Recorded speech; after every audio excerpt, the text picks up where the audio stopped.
but we do know that several people have been shot and some have been killed.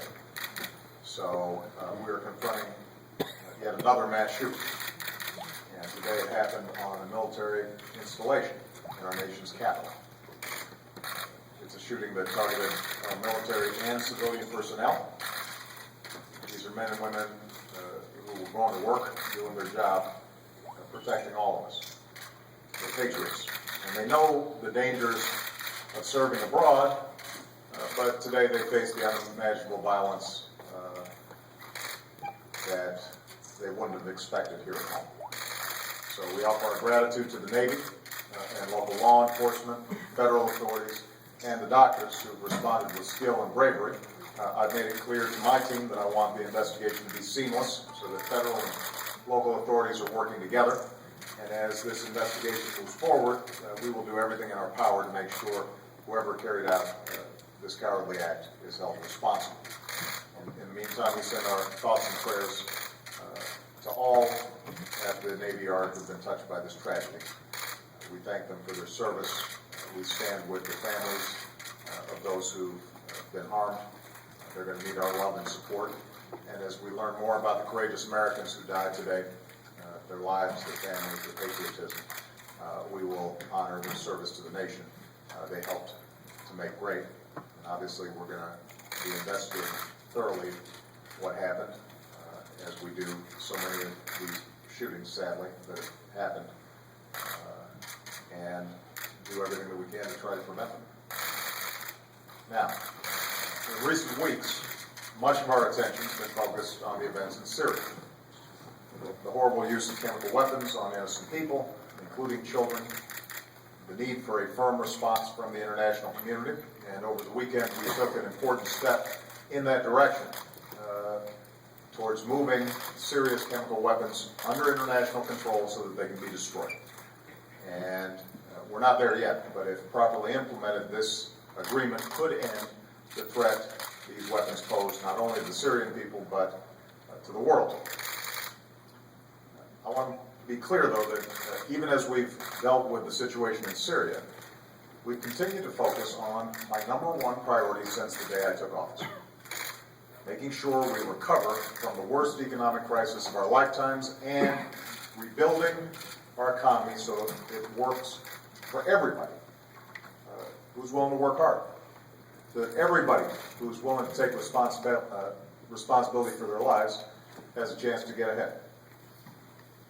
It was 5 years ago this week that the financial crisis rocked Wall Street and sent an economy already into recession into a tailspin. And it's hard sometimes to remember everything that happened during those months, but in a matter of a frightening few days and weeks, some of the largest investment banks in the world failed, stock markets plunged, banks stopped lending to families and small businesses, our auto industry, the heartbeat of American manufacturing, was flatlining. By the time I took office, the economy was shrinking by an annual rate of more than 8%. Our businesses were shedding 800,000 jobs each month. It was a perfect storm that would rob millions of Americans of jobs and homes and savings that they had worked a lifetime to build.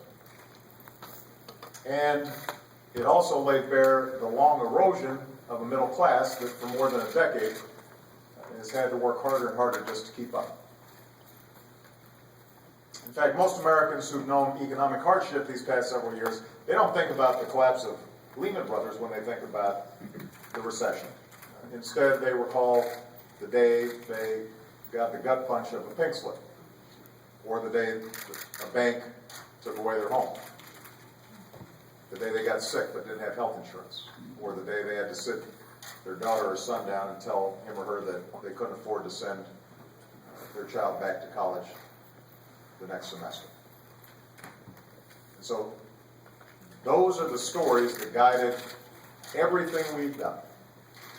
It's what in those earliest days of the crisis caused us to act so quickly through the Recovery Act to arrest the downward spiral and put a floor under the fall. We put people to work repairing roads and bridges. to keep teachers in our classrooms, our first responders on the streets. We helped responsible homeowners modify their mortgages so that more of them could keep their homes.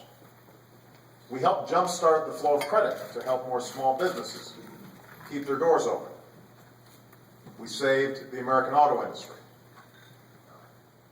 As we worked to stabilize the economy and get it growing and creating jobs again, we also started pushing back against the trends that have been battering the middle class for decades. So we took on a broken healthcare system. We invested in new American technologies to end our addiction to foreign oil. We put in place tough new rules on big banks.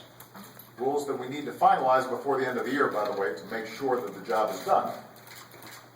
And we put in new protections that crack down on the worst practices of mortgage lenders and credit card companies. We also changed a tax code that was too skewed in favor of the wealthiest Americans. We locked in tax cuts for 98% of Americans. We asked those at the top to pay a little bit more.